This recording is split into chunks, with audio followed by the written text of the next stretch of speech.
പതറിയിടല്ലേ, കണ്ണുനീരിലും തളർന്നിടല്ലേ. ഞാൻ എന്നും നിന്റെ ദൈവം, നീ എന്നും എൻ്റേതാണ്. ഞാൻ എന്നും നിന്റെ ദൈവം, നീ എന്നും എൻ്റേതാണ്. നിന്റെ വിശ്വാസമോ ഭംഗം വരികയില്ല, അത് പ്രാപിച്ചിടും നിശ്ചയം. അത് പ്രാപിക്കുമ്പോൾ നഷ്ടം ലാഭമാകും, ദുഃഖം സന്തോഷമായി മാറും. നിന്റെ വിശ്വാസമോ ഭംഗം വരികയില്ല, അത് പ്രാപിച്ചിടും നിശ്ചയം. അത് പ്രാപിക്കുമ്പോൾ നഷ്ടം ലാഭമാകും, ദുഃഖം സന്തോഷമായി മാറും. നഷ്ടങ്ങളിലും പതറിയിടല്ലേ, കണ്ണുനീരിലും തളർന്നിടല്ലേ. ഞാൻ എന്നും നിന്റെ ദൈവം, നീ എന്നും എൻ്റേതാണ്. ഞാൻ എന്നും നിന്റെ ദൈവം, നീ എന്നും என்டேதானே. கர்த்தருடைய பரிசுத்த நாமத்திற்கு மகிமைப்படுவதாக. இந்த வேளையிலும் ஆண்டவர் எங்களுக்கு ஒரு அன்பான மாமியை தந்தார். அவர்கள் மாமி மாதிரி எங்ககிட்ட நடந்ததில்லை.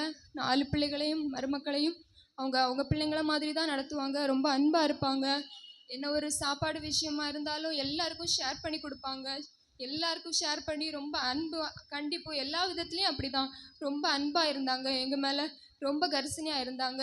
நான் ரொம்ப நாட்களில் ரெய்னாடுக்கு 2 வயசுலேருந்து 3 வயசு வரையும் அவன் ரொம்ப கஷ்டப்பட்டான். அடிக்கடி ஒரு வாரத்துக்கு ஒருக்கா அவனுக்கு ஃபீவர் வந்துடும். அவன் ஃபீவர் வந்தால் ஹை ஃபீவர் ஆகி ஃபிட்ஸ் வந்து ரொம்ப கஷ்டப்படுவான். அந்த நாட்கள்ல எல்லாம் மாமி சொல்லுவாங்க, நாங்கள் ஹாஸ்பிட்டல் போக இருந்தாலும் நீ ப்ரேயர் பண்ணு. ஜெபாக்கும் இப்படி தான் இருந்தது. அந்த நாட்களில் நான் அவனை மடியில் வச்சு எப்பவும் ஆண்டவர்கிட்ட நான் ப்ரேயர் பண்ணுவேன். அதே மாதிரி நீயும் ப்ரேயர் பண்ணு, ஆண்டவர் தான் பிள்ளைய நல்ல சுகத்தை தரணும், அப்படி தான் எப்பவும் சொல்லுவாங்க. ரொம்ப விசுவாசமாக இருப்பாங்க. நான் மேரேஜ் முடிஞ்சு வந்த நேரத்துலலாம் நான் மார்னிங் எழும்பி சமைக்க வரும்போது அவங்க ரூம்லேருந்து எப்பவும் ப்ரேயர் பண்ணிகிட்டே இருப்பாங்க. ப்ரேயர் பைபிள் வாசித்து எல்லாம் முடிச்சுட்டு தான் அவங்க வெளியே வருவாங்க. அதே மாதிரி நல்லா பைபிள் வாசிப்பாங்க. எங்ககிட்டையும் எப்பவும் சொல்லுவாங்க, நல்ல பைபிள் வாசிங்க பிள்ளைய, வசனத்தை படிக்கணும். 1 வருஷத்துக்குள்ளே பைபிளை நீ படித்து முடிச்சிங்கன்னா ஒரு அம்மா பைபிள் கொடுப்பாங்க. அந்த பைபிள் அவங்க சொன்னது மாதிரி எப்போவுமே எல்லா வருஷமும் படித்து முடித்து அந்த பைபிளை வாங்கி அதை பேர பிள்ளைங்களுக்கு பிறந்த நாள் வரும்போது அதை பரிசாக கொடுப்பாங்க. அப்படி அவங்க ஆண்டவர் மேலே நல்ல விசுவாசத்தில் பிள்ளைங்களையும் ரொம்ப உற்சாகப்படுத்துனாங்க. இன்னும் அவங்க விட்டு போன ஊழியத்தை நாங்கள் தொடர்ந்து செய்யும்படியாகவும் எல்லாரும் நாங்கள் சாட்சியாக பிள்ளைகள் சபைக்கும் எல்லாருக்கும் சாட்சியாக வாழும்படி கேட்டு சாட்சியம்.